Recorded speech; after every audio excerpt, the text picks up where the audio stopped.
llamaban tierra adentro, la pampa y la cordillera. La columna del politólogo Aurelio Argañarás, que para este sábado ha titulado Después de Macri. He leído en estos días un poema de Alejandro Hipólito, que no puedo leer entero, es largo, pero en sus últimas estrofas dice: se van dejándolo todo arrasado, se van sin escrúpulos, se van sin memoria, se van eructando las obras, se van sin patria, se van sin vergüenza, pero se van. Bueno, y eso creo que para todos los que tenemos conciencia patriótica es un motivo de festejo, es un motivo de alegría. Dejamos atrás una época espantosa. La historia creo que considera el gobierno de Macri uno de los peores gobiernos que ha tenido el país a lo largo de toda su historia, como una calamidad de todo punto de vista, donde creo que no es posible rescatar nada, ningún aspecto de la política de Macri o ninguna cosa parcial puede darnos un balance que matice esta noción que ha sido bastante usada de que estamos en tierra arrasada. Alberto Fernández ha pedido unidad. Ayer, mientras anunciaba quienes formaban parte de su gabinete, hasta ahora por lo menos hemos visto dentro del Frente de Todos militada esa unidad. Lo hemos visto particularmente del propio presidente electo y de Cristina Fernández de Kirchner, y en general de la gran mayoría del movimiento peronista y de otras fuerzas nacionales. Yo diría que con la única excepción de nuestro desdichado gobernador Juan Schiaretti, que es una especie de mosca en la leche en ese sentido, y que al contrario está posicionándose desde entrada como una figura opositora, como una figura cuestionadora del cambio de línea que va a tener el país, en una posición que más o menos explícita de respaldo a la política que ha llevado Macri. Hemos tenido incluso la insólita expresión del gobernador de que la producción agraria es la economía regional de Córdoba. Parece que el gobernador desconoce que Córdoba es una provincia que tiene una economía diversificada.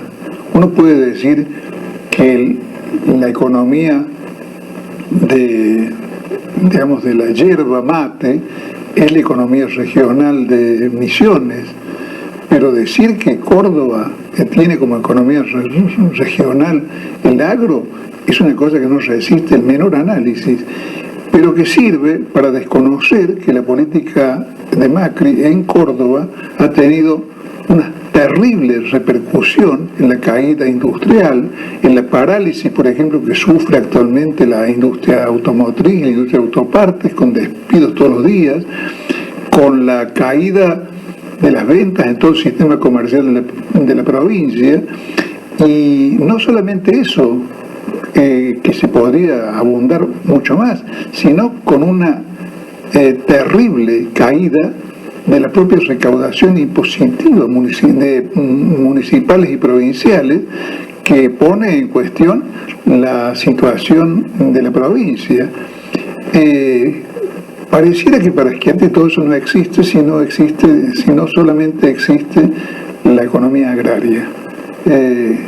Rendir culto al sector más conservador, más egoísta que tiene esta provincia y que tiene en general el país, digamos, en una defensa cerrada de los intereses, de sus intereses, como si este periodo que se abre, digamos, después de la crisis tremenda desatada por la política de Macri, con 4 millones de pobres, con un 40%, perdón, de pobres en el país, con altos índices de indigencia, no tuviera ningún significado.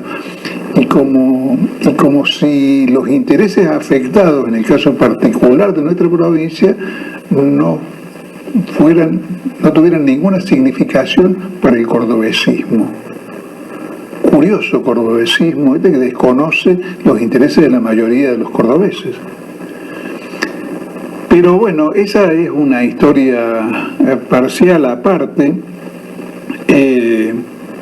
Lo cierto es que hasta ahora las fuerzas nacionales están militando la unidad, y que el presidente electo subraya, o por lo menos ha subrayado varias veces, la idea de que se inspira en el proceso que lo tuvo como protagonista con Néstor Kirchner a partir del 2003.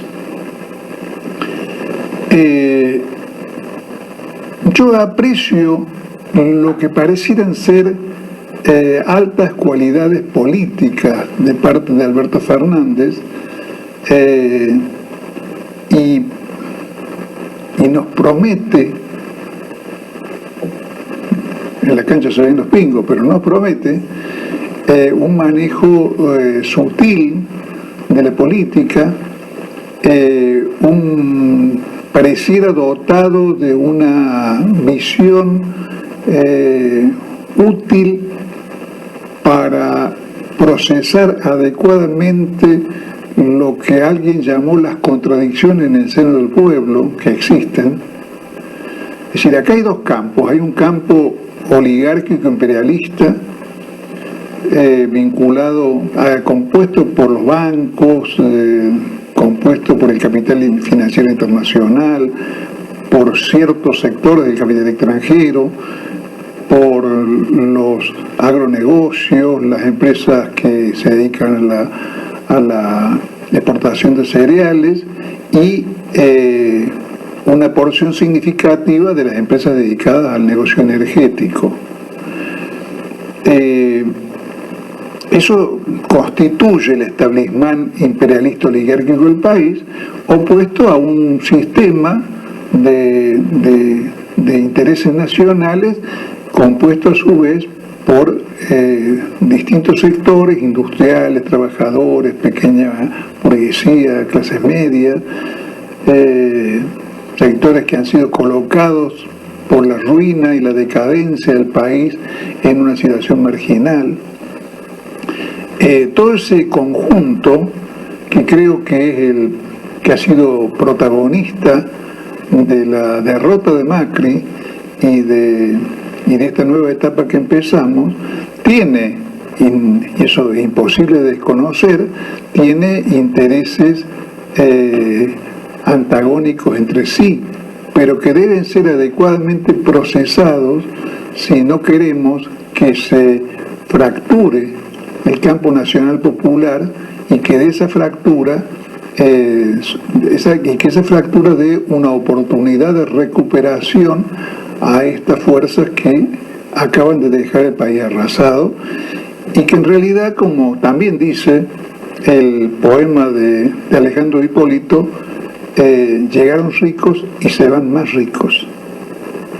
Es decir, yo me resisto profundamente a escuchar y caen en ese pecado analistas o comentaristas que son opositores a Macri o que han sido opositores. Me resisto a escuchar la palabra fracaso. No han fracasado. no hay ninguna clase de fracaso o de impericia. Solamente se podría pensar en impericia si uno creyera que hay alguna fórmula mágica por la cual los ricos pueden enriquecerse más y los pobres dejar de ser pobres.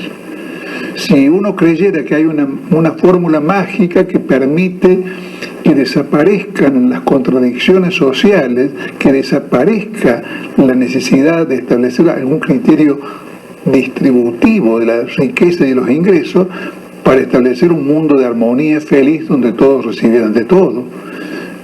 Solamente en ese caso uno podría decir fracasó, pero en ese caso tendría que decir fracasó porque no es el mago de Oz, porque no hace milagros.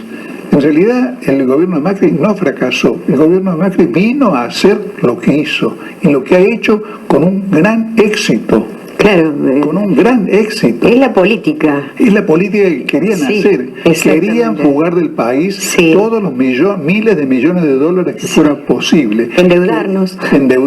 Querían que pagáramos para beneficiar a las empresas energéticas las tarifas de gas, electricidad y demás que han establecido y que para mucha gente son un dolor de cabeza de todos los días. Querían saquearnos para beneficiar a un círculo mínimo pero poderoso, que yo tampoco me gusta calificar de amigos. En realidad no son amigos, son el sistema, el núcleo más concentrado del sistema imperialista y oligárquico que oprime al país desde hace 200 años y que ha gobernado en estos 4 años sin intermediarios. O sea, han tenido el negocio atendido por sus propios dueños. Esa es la realidad. De los dos lados. Esa es la realidad que hemos vivido, que está, creo que, condensada en la figura de un tipo de la Shell como Aranguren dirigiendo el Ministerio de Energía. Más gobierno directo de los dueños es imposible pedir. No se puede. No se puede. Entonces no han fracasado. Ahora, vuelvo al tema de remitirnos al 2003. Yo no sé si la idea esa es una idea que se ajusta a la realidad plenamente, por lo menos. Creo que tiene pleno valor en el sentido de que durante varios años, hasta la situación del 2008, se manejó con gran tino el sistema de relaciones políticas y de sostenimiento de los componentes que daban fortaleza al gobierno nacional y popular de Kirchner durante ese tiempo. En ese sentido sí, pero creo que también hay diferencias entre un ciclo y otro, entre el 2003 y la actualidad, que son por lo menos preocupantes. Por ejemplo, la principal, a mi modo de ver, es que en el 2003 veníamos de la crisis del 2001.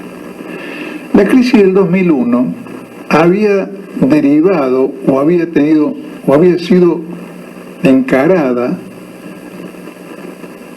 para dar otro rumbo al país con la salida de la convertibilidad. La salida de la convertibilidad significó para el mundo agrario pasar de recibir $1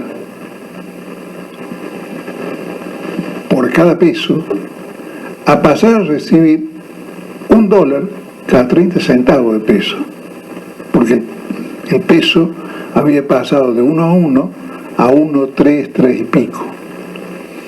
Esa situación le permitió a muchísimos chacareros salir de una situación muy problemática en que habían caído y había campos, digamos, yo diría que varios miles, no recuerdo la cifra, varios miles de campos hipotecados, había campos con amenaza de remate. Había sido un periodo muy duro para el sector agrario porque el país tenía el dólar subvaluado y ese sector recibe los frutos de su trabajo en dólares a 1 a 1. La verdad que tenían las cosas muy ajustadas. Entonces eso permitió que cuando la salida de la convertibilidad llevó el dólar a un valor de 3 pesos y pico, la lluvia de dinero que significó eso por el campo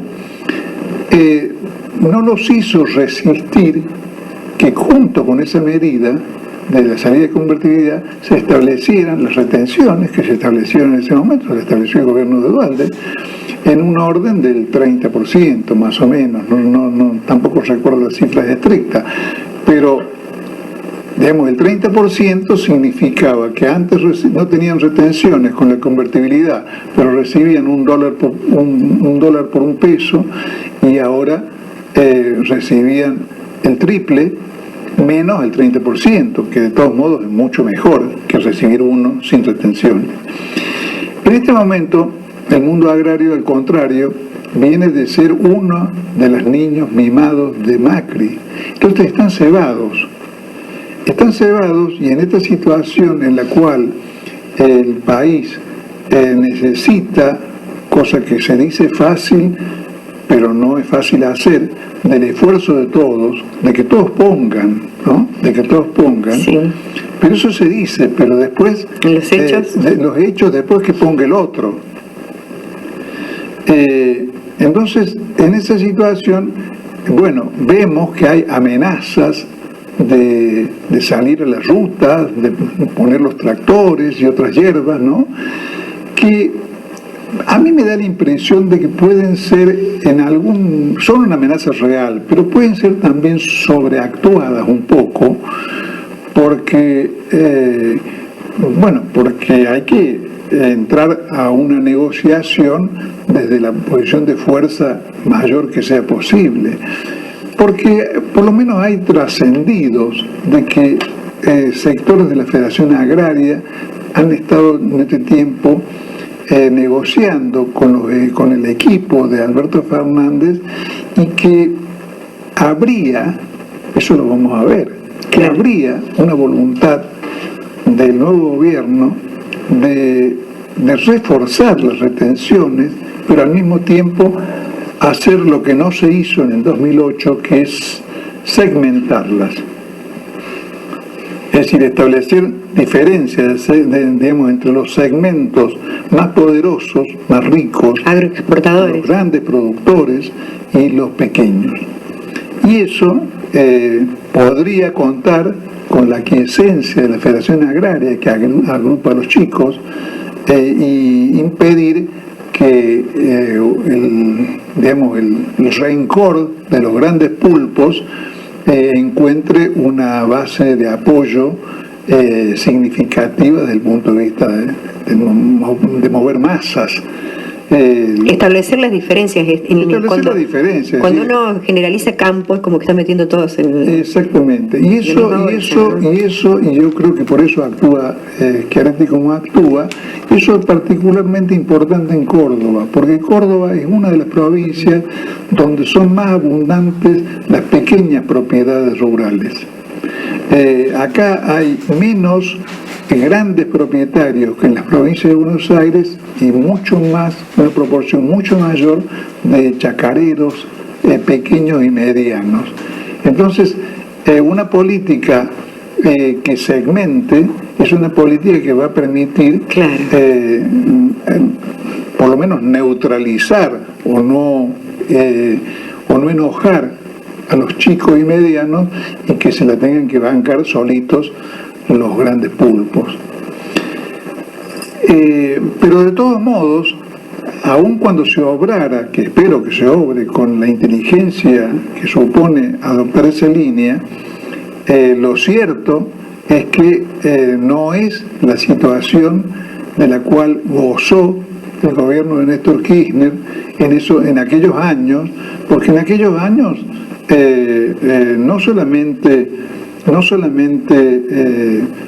no hubo rebelión agraria, sino que incluso el kirchnerismo gozaba de popularidad en el mundo agrario, y eso se reflejaba en las elecciones del 2005, del 2007, se reflejaba en los resultados electorales del mundo agrario. Y además los índices de popularidad de Néstor en esa época andaban en el orden del 75 y hasta el 80%, y era impensable que un energúmeno del mundo oligárquico imperialista como Macri pudiera en esa época alcanzar una cosecha electoral del 40%. Eso era inimaginable. Eso es un producto de los procesos que hemos vivido después del 2008, incluyendo la ofensiva mediática del sistema oligárquico imperialista, con todas sus herramientas judiciales, medios de prensa, servicios de inteligencia, intrigas de todo tipo, respaldo del mundo imperialista, Trump y compañía, los ingleses y todo eso. El respaldo del radicalismo también, porque el respaldo del radicalismo. Esencial fue, sí. Claro que fue esencial. Y bueno, eso en aquella época era inconcebible, la oposición estaba fragmentada y era mucho más minoritaria. Yo tengo la impresión, aunque no he traído el mazo de tarot, me atrevo a decir que me parece que es lo posible, tengo la impresión de que si hay una política inteligente del gobierno nacional, la ilusión de Macri de ser el jefe de la oposición se va a desvanecer más o menos rápidamente, y van a aparecer las diferencias internas de Cambiemos. Ya hemos hablado la vez pasada de ese tema. Han aparecido, por ejemplo, con el tema del golpe en Bolivia, han aparecido con el tema del protocolo de Silvestre sobre el tema del embarazo, y van a aparecer, porque en realidad no son lo mismo el PRO que los radicales. No lo son, por supuesto. Sí, salvo que uno considere que los radicales son todos como negros, como aguas, es decir, unos tipos más próximos al general Menéndez y a Macri que a Arturo Illia o Alfonsín, pero no es así, la masa del radicalismo no es así. Entonces es muy probable que ese frente, si hay una actitud inteligente, una política inteligente, digamos, que abre el juego de parte del próximo gobierno, se fracture. Como ya se están fracturando algunos, es decir, con una cinismo que roza el ridículo. Macri le ha reprochado en estos días a 3 diputados elegidos por Cambiemos, que se han pasado de bando, después de haber tenido un candidato a vicepresidente que se pasó de bando. Claro. Realmente... sí, es muy contradictorio todo esto. Es absurdo, es insólito, entra en el plano del absurdo. Es cínico, después de Pichetto, ¿quién le puede reclamar? ¿A quién le puede reprochar transvestismo a alguien después de haber transvestido con Pichetto? Macri da para todo, en realidad. Es de esos tipos que predican la moral con la bragueta abierta.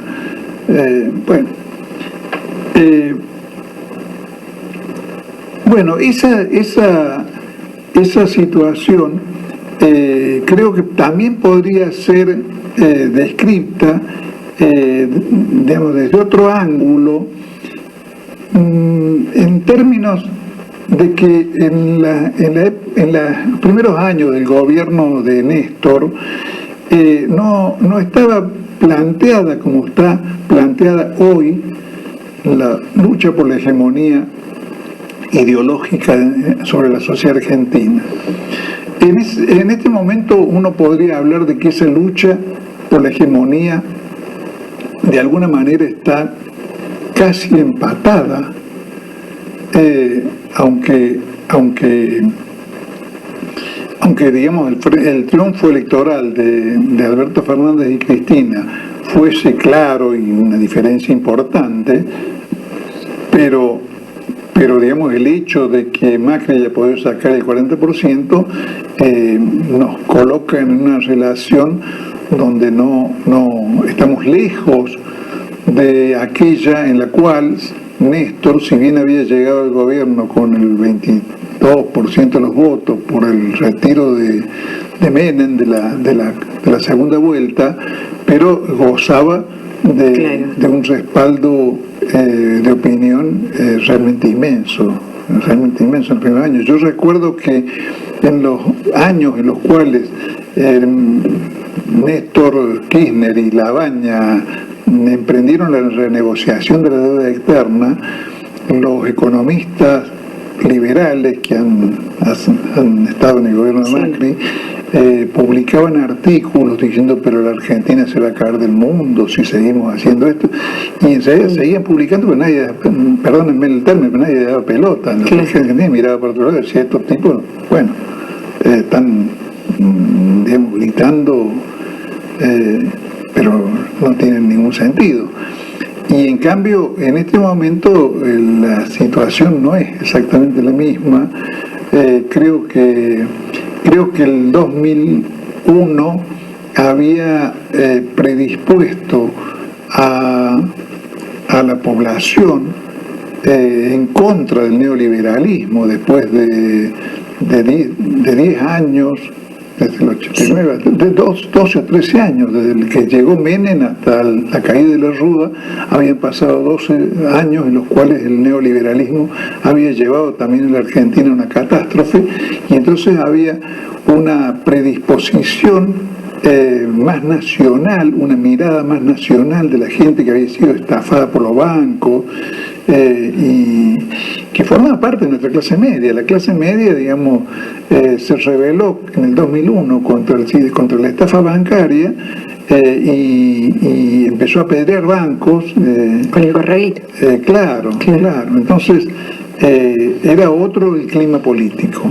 Me parece que este clima político que va a enfrentar el gobierno es mucho más complejo.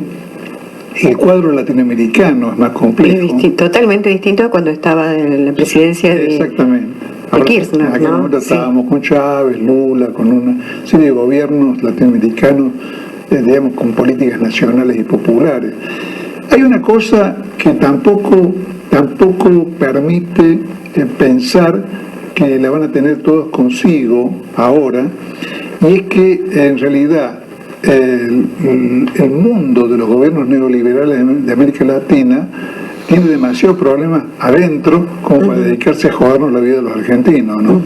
Porque Chile pasa lo que pasa, Colombia está con movilizaciones diarias, el gobierno de Bolivia no logra estabilizarse, y bueno, y el gobierno de Uruguay, si bien va a sufrir un cambio obvio, pero tampoco lo podemos ver como un gobierno próximo a Bolsonaro o a Bolivia. Acaba de pedir que Bolivia sea excluida del Mercosur, el nuevo presidente de Uruguay. O sea que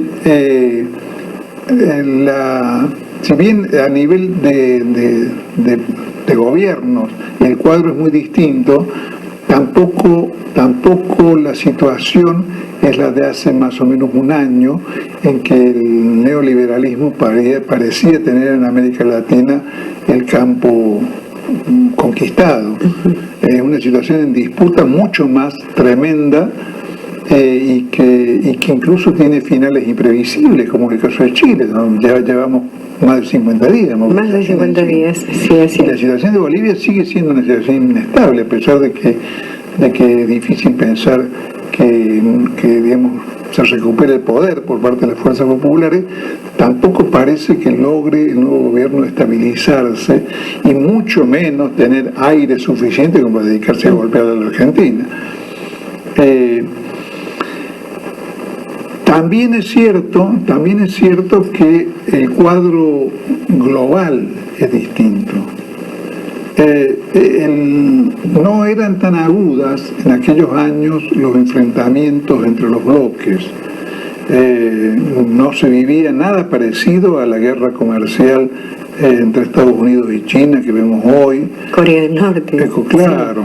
No se había constituido con la firmeza que tiene actualmente la entente entre China y Rusia. no teníamos un tipo agresivo y además imprevisible en los Estados Unidos como Trump, no porque Obama fuera mejor, Obama era tan siniestro como Trump, pero era más previsible. Y bueno, el problema, y yo con esto termino, porque en tal caso seguiremos en otro momento, el problema más importante y más urgente que este gobierno tiene por delante es el tema de la renegociación de la deuda, que indudablemente va a ser la clave para todo lo que pueda hacer. Los resultados de esa renegociación van a ser la clave de todo lo que se pueda pensar hacia adelante.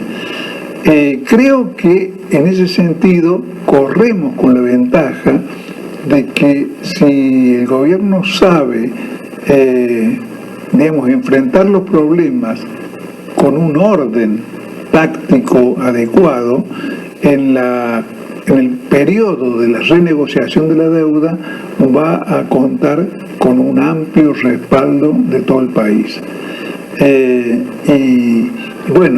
Y supongo que ese amplio respaldo va a favorecer las renegociaciones y permitir que el país se salga con la suya, ¿no? Dentro de lo que es posible en la lucha contra los organismos internacionales.